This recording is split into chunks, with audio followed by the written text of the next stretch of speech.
make them uncomfortable with your comfort level and belief in yourself when it comes to growth and your personal evolution.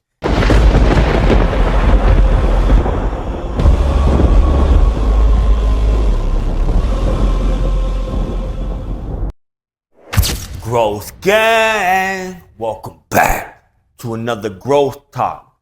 Today, I want to talk about how you should never allow somebody else's I can't to become your own.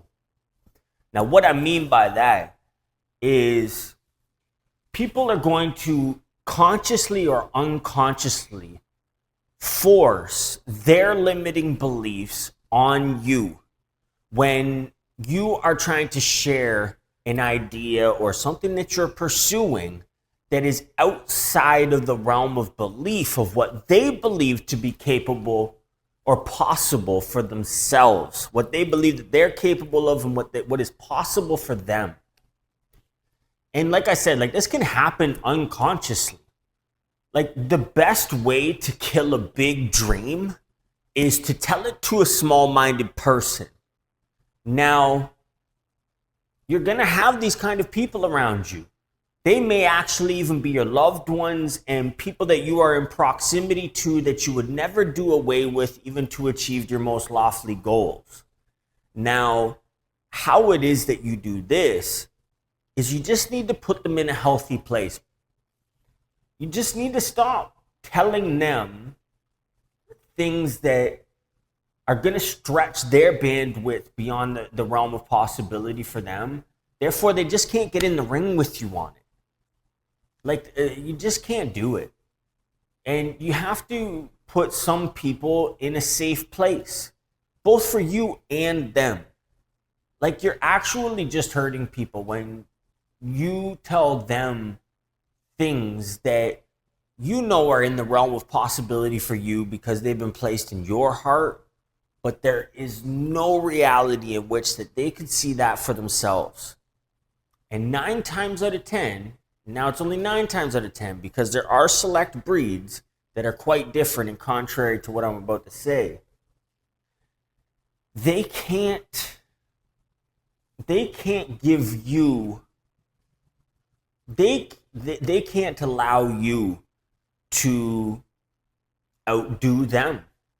And like I said, this can be unconscious. Not everybody is intentionally, out to crush your dreams. They've given up on their own, or they've never built up that attitude for belief of what could be possible for them, or they didn't pursue what was placed in their heart and what should have maybe been for them. They're inevitably going to break you down back to the place where they are. And some people do it consciously, they do. There are some people out there that are just that narrow-minded and just ignorant that they want to break you down to make themselves feel better. You ever quit smoking? Everybody wants to give you a cigarette.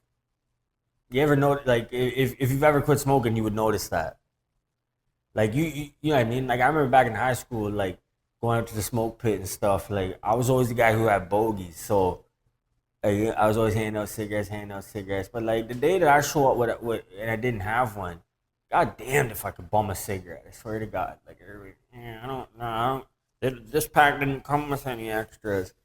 The day that you articulate to that same person that you have made a decision for yourself to move away from smoking cigarettes, they got all the cigarettes in the world for you.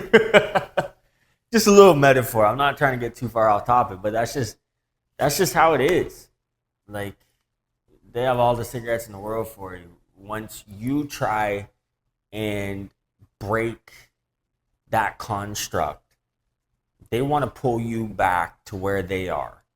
Irregardless. You make them uncomfortable with your comfort level and belief in yourself when it comes to growth and your personal evolution and your aptitude for belief in what's possible for you and what you're going to pursue. So I implore you, do not tell your ideas to just anybody. especially if you're in a vulnerable place where you're actually looking for somebody to give you some market feedback or tell you that you have a good idea, you need to be very well guarded about who it is that you're allowing to be your critic in those situations. Now, the safest way to do it is you should kind of only articulate your lofty ambitions to somebody that is already pursuing their lofty ambitions. And even better, if it's somebody that's pursuing something relative to what you're talking about.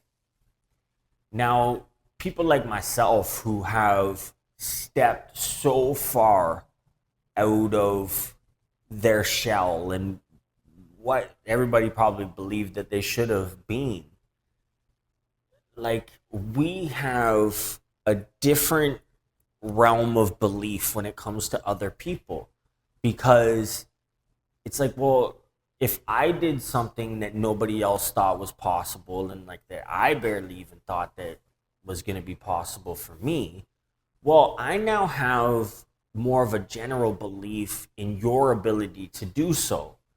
What's been placed in your heart, what it is that you're pursuing, what it is that drives you. There's a higher likelihood that somebody like myself who has stepped so far outside of what their realm of possibility was at one point will foster that belief and encouragement in you. That's why it's very important to get yourself around people who are doing good and potentially doing better than you. Like, you ever hear the saying, like, if you're the smartest and most successful person in the room, like, you're in the wrong room. There's no growth in that.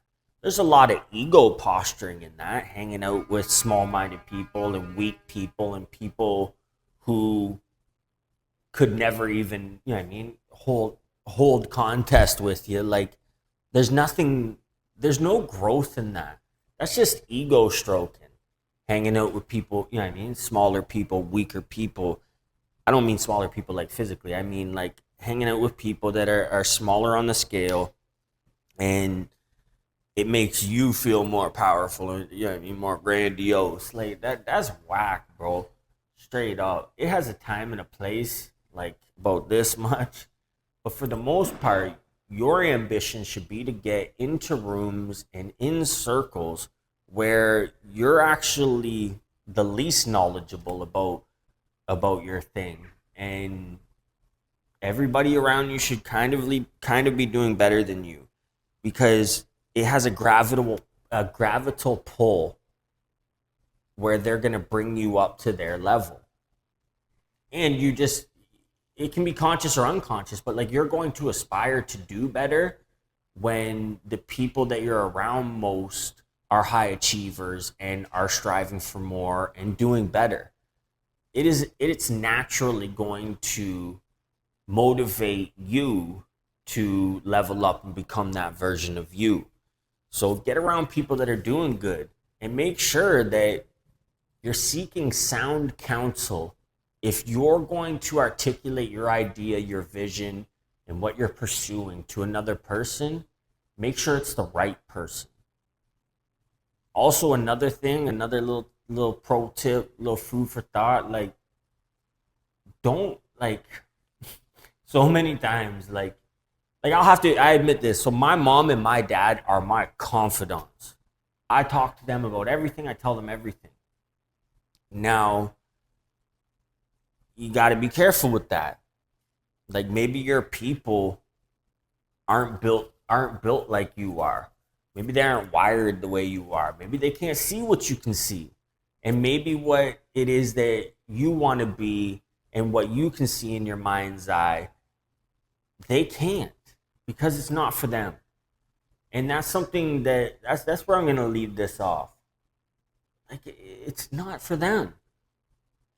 You possess a very unique collection of skill sets, experiences, and belief systems that make you you and uniquely qualify you what you've been called to do.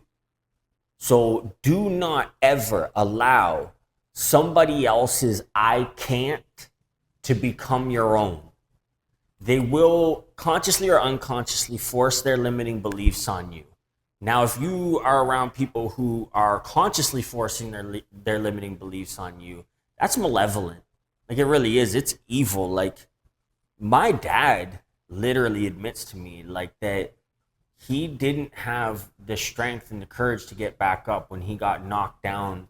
So my pops had a big construction company when I was like young, like 3 or 4, and they came out with GST. A politician in Canada named Brian Mulroney passed the GST law, the goods and service tax law, whatever. Like, I was so young when it happened. I'm just articulating, like, I don't even like to say it that like as this, but my father's excuses that he's afforded himself as to why he didn't keep pushing. But he got knocked down really hard. Like, he lost a lot of contracts all in one day, like $500,000 in contracts, which back then was a lot of money, like literally like the equivalent to like $3 million in contracts nowadays. And he had a lot of really weak, small-minded people around him, in the form of my uncles, that just could not foster any strength or belief in my father. And my father placed way too many eggs in the basket of what he allowed them to transfer to him as the form of belief in himself. Therefore, he actually gave up. Like, he did. He gave up. He stopped running his company. He actually fell all the way off for quite a long time. And I don't think he's ever fully gotten back. He has some good runs, but like, he's just never really gotten back.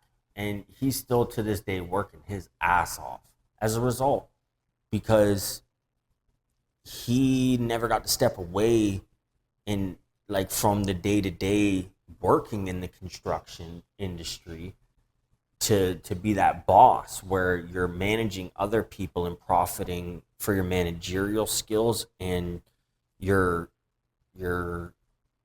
like his skilled labor, you know what I mean, base, like knowledge base. Like, you need to be able to step away in that industry, and you actually start to make money once you're managing other people.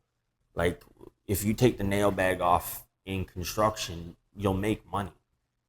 But if you've got that nail bag on and you're swinging a hammer, like for us, like, we're carpenters. Like, I framed houses for a long time too. That's actually like how I started in business, was my construction company, Canada Trades Residential.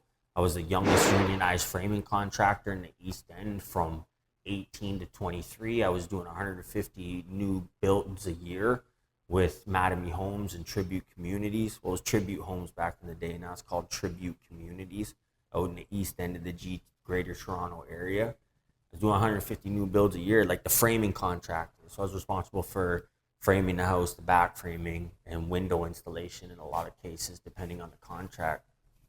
But I made a lot of money because I seen very quickly that I needed to start overseeing and managing other people's skilled trades within that industry to actually be able to, you know what I mean, to scale my income and make some real money. He never got back. He's still swinging a hammer to this day. He's actually 60 years old. It's always been my ambition to retire him. And since it's been in the realm of financial possibility for me, he won't even let me. And it's not, I don't know if it's an ego thing or what, but like, he's just a man. You know what I mean? Like, he's a man. And it's really hard for men to allow other men to care for them. But I believe that I am getting through. And hopefully in the next couple of years, he's more willing to, you know what I mean, allow me to care for him, like, because I don't want him working till the day he dies. But he also enjoys what he does. But he's a prime example of somebody who allowed other people's limiting beliefs to foster his own limiting beliefs and inability to press on. So be very careful about who you trust with your vision. And who you allow to give you feedback. You don't need to be all closed off. You don't need to be arrogant about it. You don't need to be like, oh, you can't fucking tell me nothing because you're not qualified to, and all this stuff. Like, you don't have to do all that, brother. You put people in a healthy place, but you also need to be very conscious of who it is that you're allowing to give you feedback that you soak up. Especially when you're an entrepreneur, you're going to end up in a lot of vulnerable places where you just want somebody to fucking bust out the pom-poms and cheer you on. Be careful of who it is that you allow to be that person, because consciously or unconsciously, they may just tear you the fuck down. And my pops is a prime example that it can actually be devastating and like some end game shit. Me personally, I rarely allow anybody to tell me anything. And I have a very strong, curated circle of influence that if I articulate my vision, my plans, and what I'm doing beyond the day-to-day utilities and transferring that information to the people that are helping me carry out those tasks, I am so careful about who I have those conversations with. And I would really, really implore you to do the same, my brother. The easiest way to kill a big dream is to tell a small-minded person. So to summarize, don't ever allow somebody else's I can't to become your own. And until next time, let's grow together.